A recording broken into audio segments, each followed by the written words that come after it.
Hey everybody, I'm Russo and I do a little work here and there. Think it's about time for another episode of Research What? And hey, this time it's a more traditional episode with the motion graphics and the talking points. Of course, this time we're talking about Street Bowl, a home-brewed variant game type for Blood Bowl. Of course, the most important part of this, the thing that sets this variant apart, are the differences, the things that set this variant apart. Imagine that.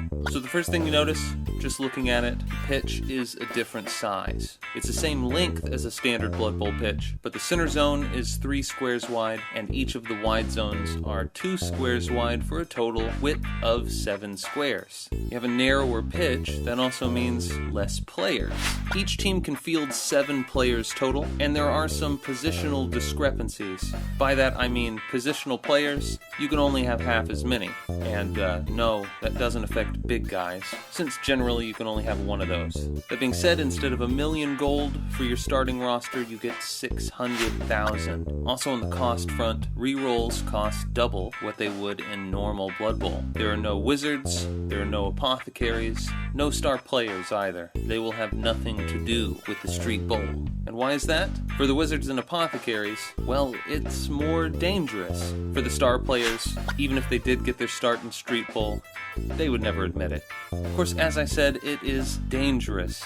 And that danger is represented fairly well by the +1 to all armor rolls. That cobblestone is hard. Another interesting feature of the pitch, since it is in a back alley, there are walls on either side of the pitch. You can get pushed out through the end zones, which, granted wouldn't happen that often. But if you get pushed into a wall, well, that hurts too. So another +1 to the armor roll. If you get pushed into the wall and then fall down, that's a +2 to your armor roll. Halflings are not going to be happy about that.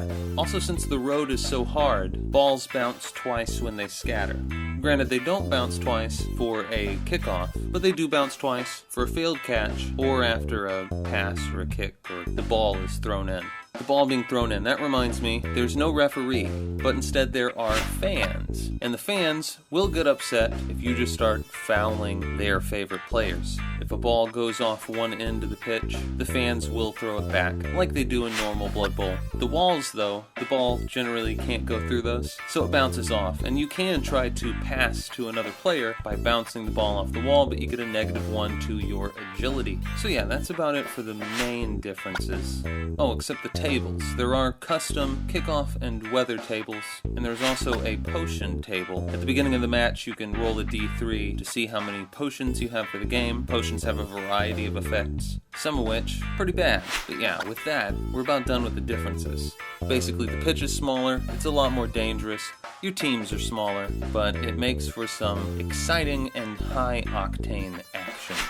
As far as I can tell, Street Bowl first appeared in 2004 in the 4th issue of Fanatic magazine, starting about page 74. And it was, as noted in the magazine, house rules, written by fans, for fans. In the article, they mention other fan-made rule sets, things that existed before. One thing that they don't mention, however, something that I think is pertinent, is Blood Bowl 7s, which I'm not going to go into a whole lot of detail about right now. Just keep in mind, it's Blood Bowl with a smaller pitch, 2 lines of scrimmage, which is kind of weird, but 7 players per side. And that first appeared in the 9th issue of Blood Bowl magazine from 2002, page 22 or so. So, predates it by 2 years. Draw your own conclusions. But what about Street Bowl today?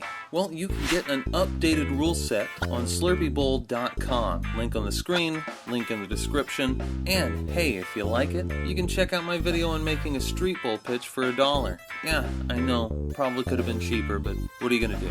Still, that's about all I have on Street Bowl. So until next time, you've been watching Research What? On Russo Works, and I'm Russo. Out.